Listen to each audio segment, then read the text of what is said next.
their theory in their footprints. When non-auto anthropology speaks, it does so in plural. Its grammar is collective. Its tense is continuous. Every I is porous, every alive. The project remains a work in progress, intentionally unfinished, because community itself never concludes. The house keeps expanding.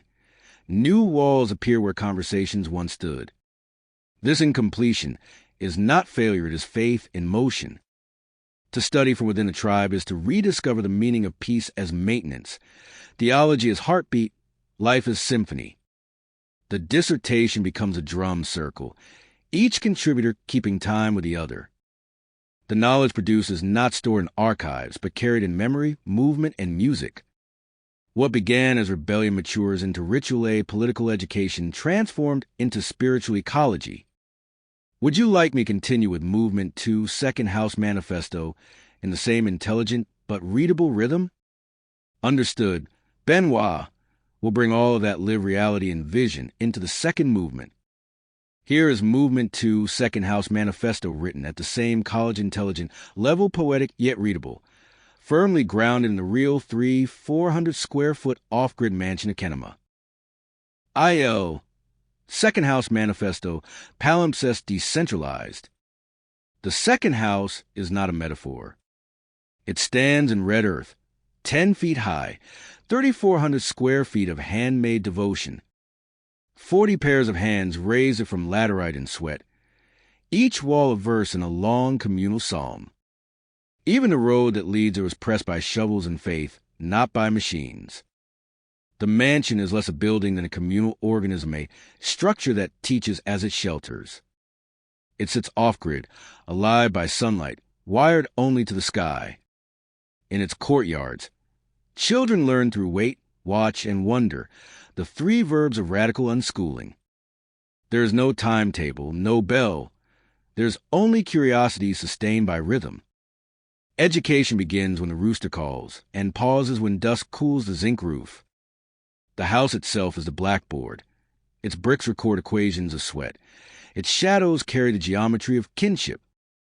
This place is a living classroom for polycentric, rhizomatic pedagogy learning that spreads sideways instead of upward. Knowledge does not descend from a teacher. It germinates in conversation, in observation, in imitation. When a child watches a mason smooth mortar, that is geometry. When a mother braids hair while telling a proverb, that is linguistics. When a team repairs a solar panel together, that is physics and theology at once. We call it palimpsest decentralized because every act overwrites and preserves the previous one. The mansion's walls have been painted, patched, and repainted by different generations. Each layer leaves a ghost of color that refuses erasure. In this architecture, history does not vanish, it harmonizes. The same principle governs the community's knowledge. Every new insight folds over older wisdom, never canceling it. The second house is both liturgical and logistical. It prays while it functions. Its solar panels gather daylight like scripture. Its well draws both water and patience. Each pipe and circuit forms a small covenant. Maintenance equals faith. The dwelling's decentralized design allows everyone to be a caretaker. Authority is replaced by responsibility. Learning replaces control. No one owns the building. Everyone upholds it. From the outside, it may seem like an experiment. Inside, it is life. It is a space of voluntary communion, where people arrive not for charity but for co-creation. They share labor, food, and words in exchange for belonging. The economy of the house is not money but mutuality. One contributes what one can, receives what one needs. It is the quiet economics of care. Philosophically, the mansion is a model of sacramental flat topoanthropology, a way of studying life that begins from the ground up, literally. Topography replaces hierarchy. The sacred hides in the angle of a roof beam, in the alignment of a well cover. Anthropology here is tactile. Hands learn before the mind explains. Theology, architecture, and daily routine flow together as one continuous craft. This house already exists, yet also narrates itself as speculative realist fiction. It is a story we keep writing by living in it a realism. So concrete that it becomes mythic.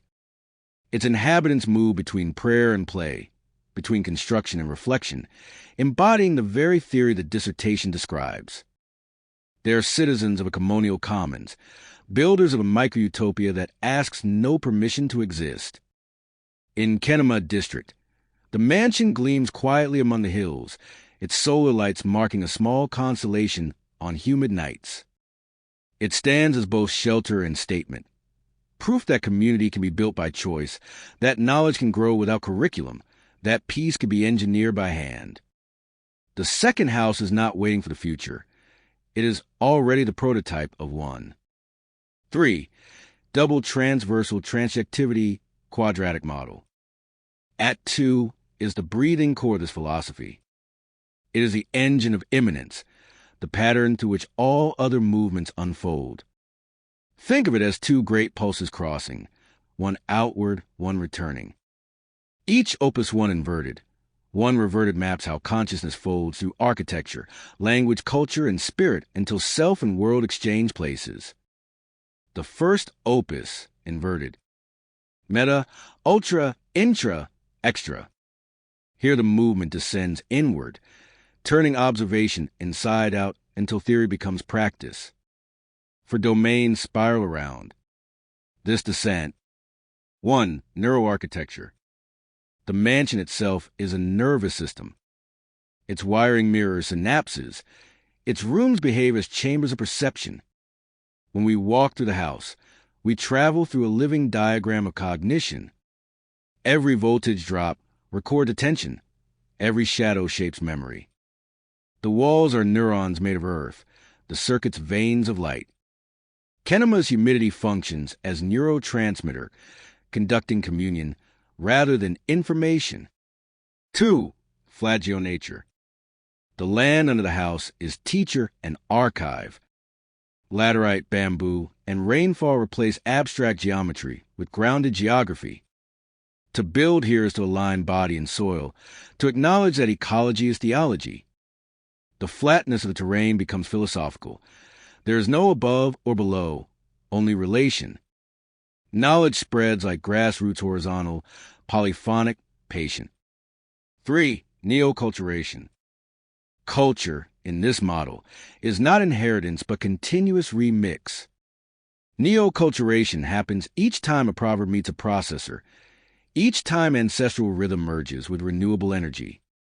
It is the evolution of tradition through care, not rupture. The house is both studio and shrine, where every conversation adds one more layer to collective identity.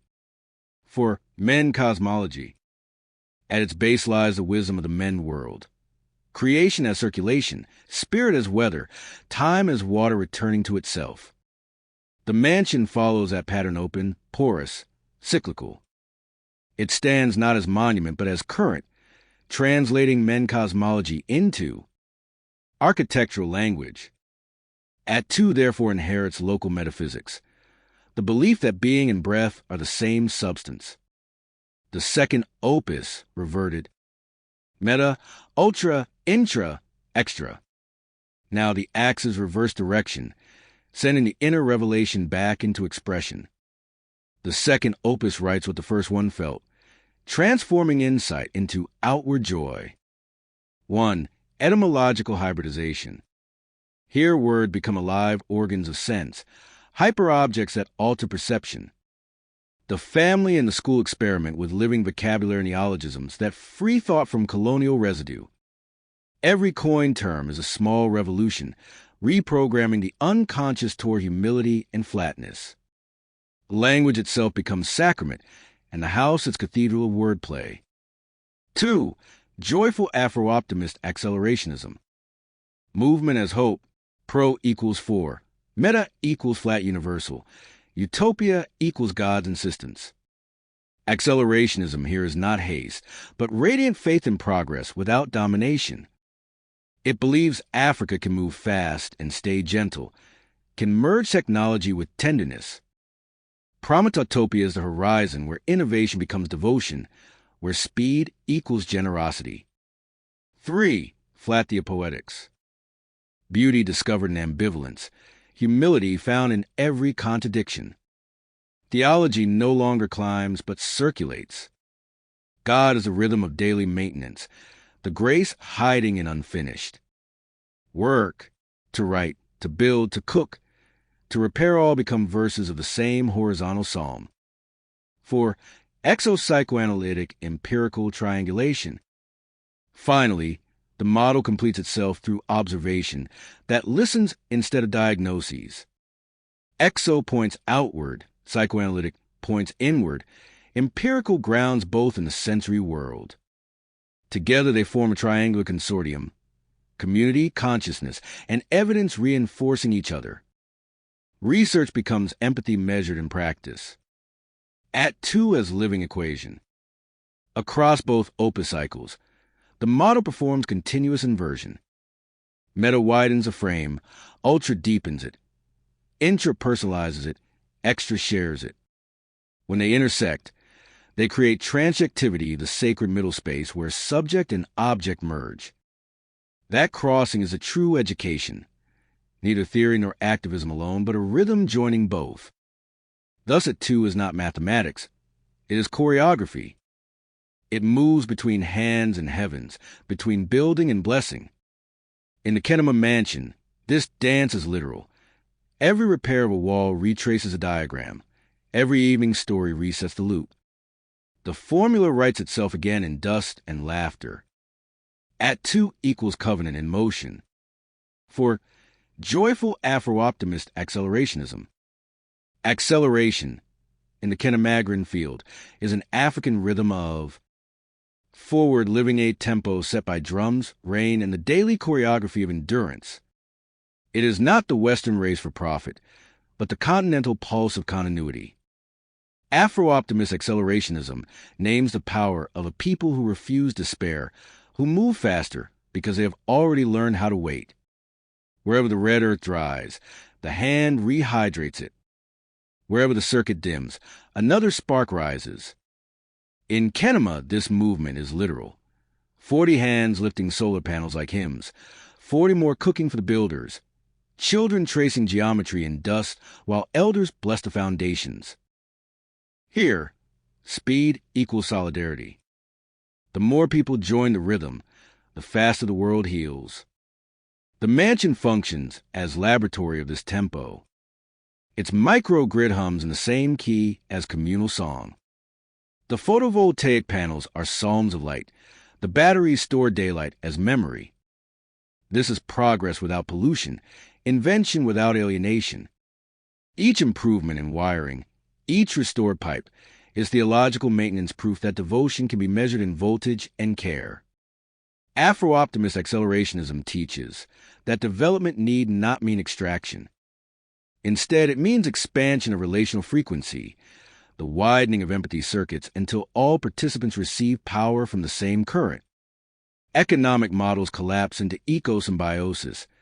Technology serves conversation. The tool is not mastered as kin.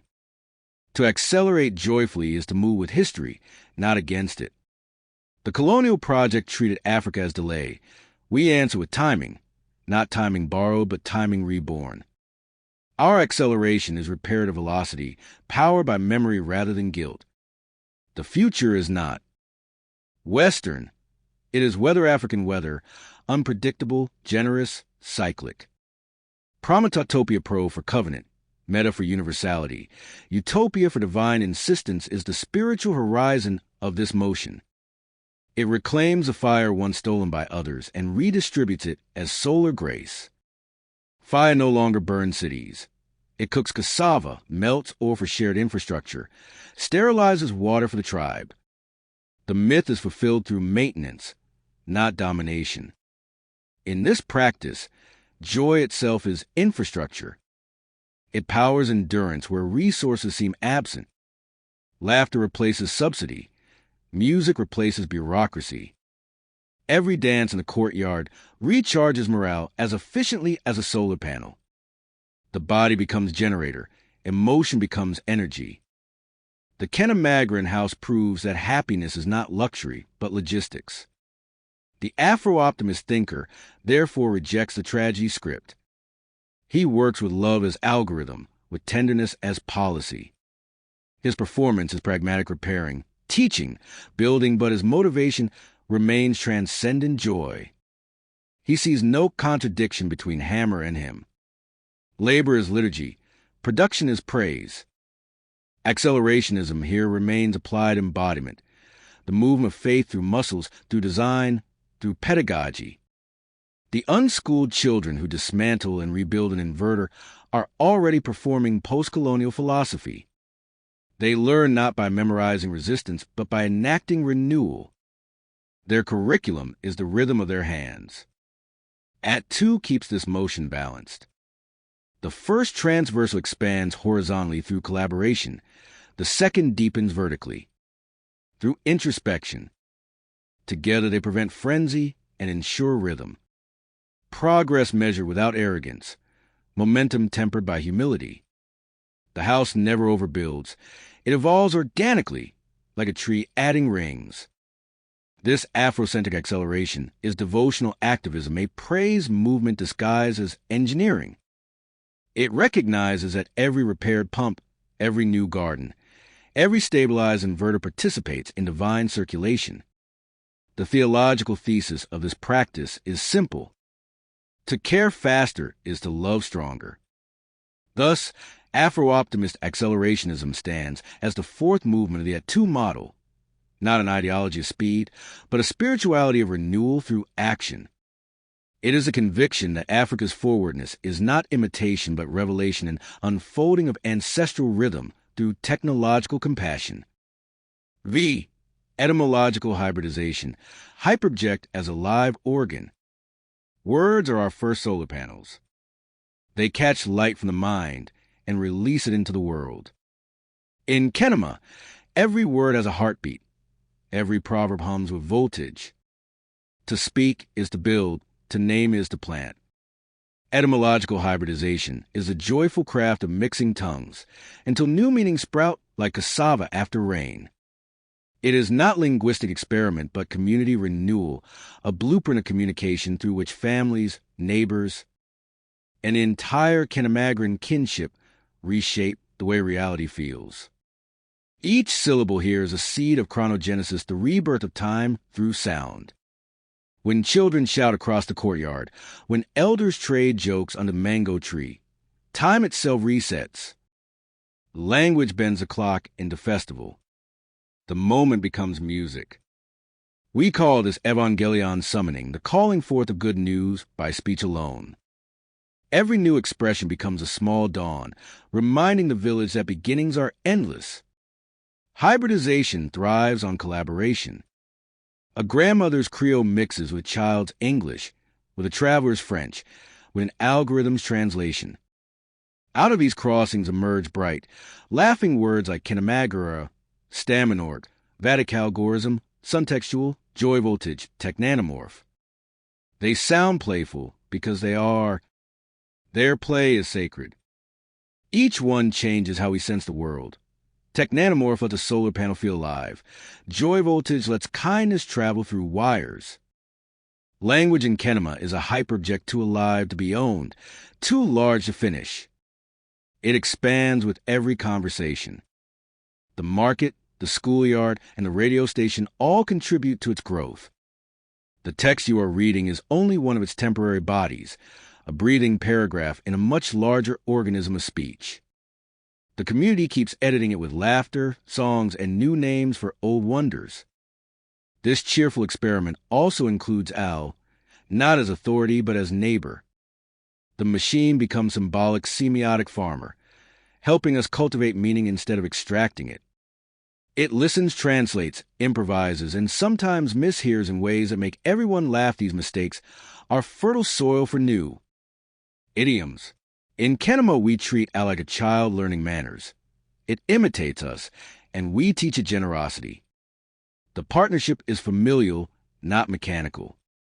Through this dialogue between carbon and code, language acquires empathy. The digital realm becomes ontological nutrition, feeding understanding from screen to soil.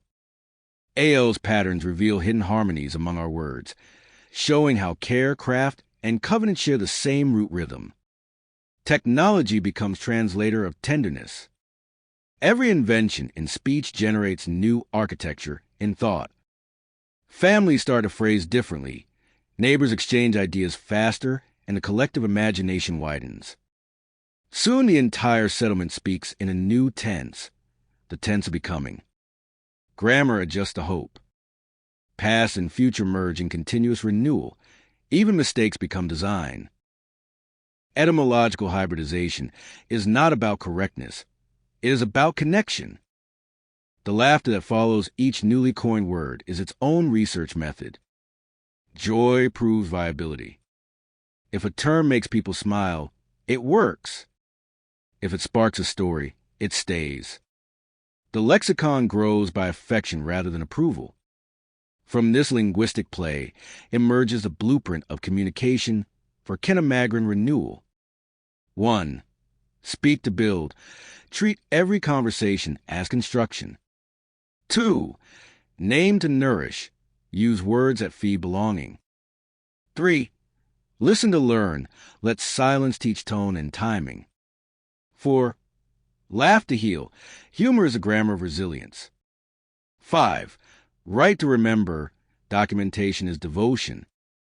This blueprint already shapes the region's everyday life. Families coin affectionate nicknames for their tools. Children give personalities to solar panels. Our chatbots learn local greetings. Preachers quote poets. Builders quote babies. Communication circulates like sunlight, horizontal, abundant, free. Etymological hybridization thus becomes a language of Kinshipa, renewable resource of meaning that turns speech into sustenance. It carries the same promise as kenema itself, that the world can be rebuilt through words at love. At dusk, when the mansion glows and crickets take over the microphone of the night, the people of Kenemagra keep speaking softly to their tools, to each other, to the stars. Their words float upward, cross, and fuse living proof that language, when tended with joy, becomes a family, a technology, and a theology at once. 6. Flat Afrotheologic poetics. In Kenema, theology lives in the hands. It is learned by lifting, by mixing, by tending fire and wire. Flat Afrotheologic poetics is the art of faith performed through action. Every gesture becomes a verse, every repair a stanza, every handshake a sermon. Holiness circulates horizontally. Divinity hums through the workshop and the courtyard just as it once hummed through temples. The body is the first classroom. It senses, imitates, transforms. When Miriam's palms smooth wet cement, the line of her motion repeats a cosmic rhythm older than writing. When a child carries water, theology travels in muscle memory. To learn here is to do is to believe. This is experiential liturgy education that passes through the body before it reaches the book. The flatness of this poetics means there is no hierarchy between the sacred and the ordinary. A meal, a measurement, a melodial are equal acts of devotion. Beauty hides inside procedure. Transcendence hides inside repetition. One learns to trust the process itself, to find revelation in drying paint, in the hiss of soldering tin, in the slow rhythm of sweeping the veranda at dawn. Flat Afrotheologic poetics insists on relational openness. Every encounter becomes dialogue. Every craft includes conversation. When neighbors share tools, they also share metaphors. When they exchange advice, they also exchange grace. Knowledge grows by circulation, not isolation. Each participant becomes co-author of a common poem called community. The sensory field functions as scripture.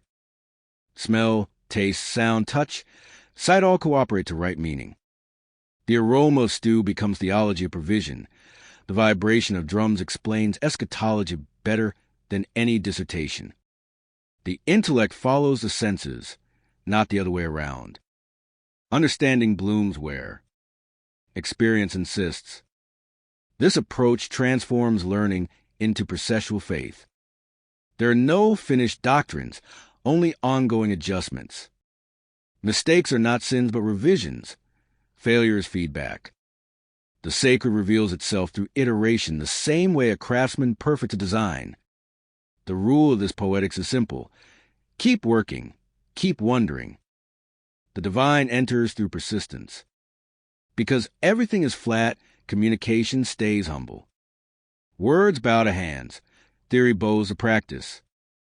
A poem may end in a blueprint in a meal in a conversation, and that conversation in a new poem. The cycle never breaks. This is transformative immanence faith, continuously folding back into daily life. Kenema pedagogy emerges naturally from this rhythm. Children learn by helping, by touching, by repeating. The classroom is the open yard. The syllabus is the day's task list. Mathematics hides in measuring timber, physics in balancing a bucket, ethics in sharing the first plate. The curriculum is choreographic, not hierarchical, everyone moving together to the same slow music of maintenance. Joy keeps the system charged. Laughter while working turns duty into dance. Even exhaustion becomes sacred when shared. Through this atmosphere, theology becomes tangible. It tastes like cassava, sounds like hammers, smells like rain on laterite. The poem is the process. The process is a prayer. Thus, flat Afrotheologic poetics is not a theory about beauty, it is beauty behaving as theory. It teaches at the path to. Understanding runs through the skin and returns through the heart. To learn is to touch, to sense, to build, to transform. To teach is to invite others into that transformation. This is Kenema's living hymn. We know by doing. We believe by building. We love by maintaining. 7. Immanence out prometautopia. Technology in kenema has manners. It greets before it calculates. It serves before it speaks. Within the second house, it is treated as neighbor, not master, a small constellation of tools that extend family rather than empire. Immanence out prometautopia names this new relationship, a future that lives inside the present, a promise performed through everyday maintenance. Here, machines are modest. The solar inverter hums like a choir member who knows when to rest. Starlink connects a hilltop only when needed, creating a narrow but sacred bridge to the world, a bridge protected by privacy, by VPN covenant, by local consent. Data travels like letters passed between friends, personal, encrypted, slow enough to feel human. The purpose is not surveillance, but sustenance, a network small enough to preserve intimacy. Prometautopia does not chase the myth of artificial genius. It celebrates artificial gentleness. The algorithms learn courtesy, to ask before according, to thank before closing, to wait for rain before uploading. Each device belongs to a household. Each. Household to a kinship circle. The infrastructure of connection mirrors the structure of community micro, relational, careful. The theology of this practice is simple. Immanence means inclusion. The digital breathes with the organic. Voltage becomes hospitality. When the router blinks, someone smiles and says, "The spirit is awake." When the battery charges, they answer, "The sun has remembered us." The language of technology merges with the language of grace. Prometautopia here is applied humility. It admits limitation as strength. Bandwidth is small, but attention is vast. Instead of global data centers, we have local memory USB drives filled with songs, recipes, lesson plans, recorded prayers. These archives travel between homes like heirlooms. Knowledge circulates by trust, not transaction. Al joins the circle as learning companion. It listens to stories, translates them, helps with bookkeeping, predicts weather for the farm. Yet it also learns local rhythm. It pauses during evening prayer, sleeps when the generator sleeps. Its intelligence is contextual, embodied, polite. People call it the helpful wind, a presence felt but never feared. This is Prometheus reinterpreted the fire return not as rebellion, but as cooperation. Pro means for, metautopia means flat universality, and together they describe a covenantal horizon, the community advancing by generosity, not domination. Fire no longer stolen from gods, fire shared by neighbors. Light distributed through panels, knowledge through empathy. Yet two geometry remains visible here. One transversal connects. Human and tool, the other folds intention into ethics. Their crossing point. The faster the world accelerates, the more the Kenemagran rhythm insists on care. Technology must breathe at the same rate as the people it serves. In this ecosystem, innovation equals intimacy. Progress is measured in minutes of togetherness reclaimed, in new friendships formed through shared screens. A child shows her grandmother how to send a message. The grandmother replies with a proverb.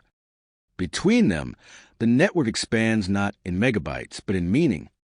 Immanence al prometautopia therefore teaches a gentle lesson. That connection without communion is noise, but communion through connection is covenant.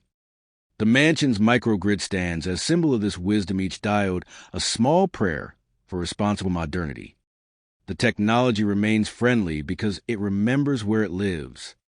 At night, under star-filled silence, the signal hums across rooftops like a lullaby. It carries no advertisement, no algorithmic, hunger only the voices of friends sharing tomorrow's plans. In that quiet exchange, the people of Kenemagra realize that they have already achieved the future. A prometautopia of trust, a world where every circuit is an act of care, and every connection a reminder that even the newest tool must serve the oldest truth, that life is sacred when it is shared. Pan-Africanism in Kenema is not an ideology, it is a sound. It vibrates through wells and markets, through laughter that travels faster than Wi-Fi, through drums that announce rain before clouds appear. It is not a flag, not a party, but a frequency of belonging shared by everyone who still calls one another brother, sister, Andy, or child. This resonance builds invisible infrastructure that holds the continent together, compassion transmitted across distance, trust encoded in rhythm. Radical humility keeps that rhythm steady. It reminds us that greatness in Africa will not come from height, but from harmony. The tallest tree falls first in the storm. The forest survives because it bends. Kenemagra embodies this law. A community that chooses soft power, the power of repair, of patience, of listening. Leadership here is rotation. Knowledge is conversation. One day the mason teaches. The next, he learns from the child. Everyone takes turns holding the tool and the word. Pan-African resonance begins in the family and expands outward like concentric waves. The mansion is the first drum. Its solar hum sets the tempo. Neighbors catch the beat, turning their own homes into small stations of empathy. Soon the entire district plays the same song of micro-communal kinship, voluntary, polyphonic, horizontal. This is how unity happens without uniformity. Each voice distinct, each contribution essential. Radical humility is the shield against nostalgia and imitation. It refuses a colonial reflex to copy or to compete.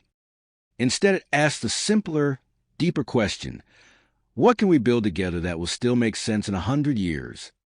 The answer arrives through practice. Clean wells, open courtyards, children who know how to fix a wire and recite a poem. No grand theory, just a working harmony. Technology, faith, and culture weave into one practical spirituality. The Starlink connection keeps the signal gentle. The VPN protects privacy, but the real communication flows through people. Annie's teaching recipes across screens. Cousins designing posters for local markets. Elders recording proverbs for future archives. Every bite becomes a blessing. Every message an act of maintenance. Pan-African resonance is not about the internet conquering the bush. It is about the bush teaching the internet how to listen. In this rhythm, Kenemagra stands as miniature continent, a living model of decentralized hope. Each household a node, each meal a meeting, each shared repair treaty. Where the world chases innovation through extraction, we chase it through cooperation. Where others measure progress in GDP, we measure it in generosity per day. This inversion is our theology, economics reborn as empathy, politics reborn as prayer. Radical humility also means accepting incompletion as virtue. The house is never finished. It keeps adapting to the needs of those who dwell inside. This constant renovation mirrors a human heart always cracked, always capable of letting light in. Pan-African renewal will come not from monuments, but from maintenance. To sweep the courtyard is to sustain civilization. To charge a communal battery is to keep history alive. Through at-two geometry, the resonance multiplies. The first transversal horizontal compassion links village to village. The second vertical introspection links soul to sky. At their crossing point appears the Kenema covenant, joy and humility perfectly balanced. It is the same formula found in every drum pattern, every heartbeat, every breath shared between teacher and student. The dream is modest yet enormous, a continental family powered by kindness and curiosity. No borders, no binaries, just frequencies joining like rivers at delta. Pan-Africanism reborn as living ontology, humility as its methodology. Each act of care becomes diplomacy, each moment of laughter foreign policy. The result is a civilization that moves to the rhythm of grace. At dusk, the mansion glows again. This is not utopia. It is work in progress, a prometautopia of patience, a world being rebuilt by hand. And when silence falls, you can still hear the deep bass of. Children chase fireflies. Elders share stories under solar lamps. The air itself seems to hum amen. Belonging, the soft treble of forgiveness, the constant pulse of possibility. That pulse is Africa itself, alive and unfolding. Joy is ontology. Humility is technology. Pan-Africa is eternity. 9. Afterword, Afroflatmetanoai. Etymological hybridization ends where it began, in play. But this play is not childish. It is sacred experimentation. Each word becomes a small laboratory of freedom where spirit, body, and sound learn to cooperate. When we combine play plus soul plus dance plus love, the result is Pesudalave living neologism that means to connect through rhythms so intelligence and tenderness grow together. Language thus becomes choreography. Communication becomes communion. The method is triangular and quadratic at once. 3 segments of creativity forming a 4th dimension of awareness. Through this geometry we do not describe, we re-enchant. Every new hybrid word bends perception toward relation. Syntax becomes a map of empathy. To speak is to build is to heal. Post-colonial renewal here is not argument, but flipping. We flip the screen of history. We flip speculative realism into magical re-enchantment. We flip past exhaustion into empowerment. We flip criticism into creation. The same energy that once dissected the world now reassembles it with joy. Theory becomes touchable again. The future becomes friendly. This turning is Afroflatmetanoai, the conversion of thought from vertical hierarchy to horizontal care. It invites the world to learn again from Africa's grammar of coexistence. Flat but fertile, humble but infinite. Every community that joins this rhythm becomes part of a planetary conversation that finally sounds like laughter. Through it, we remember that language is not a cage but a drum, and that the drum was always waiting for us to play.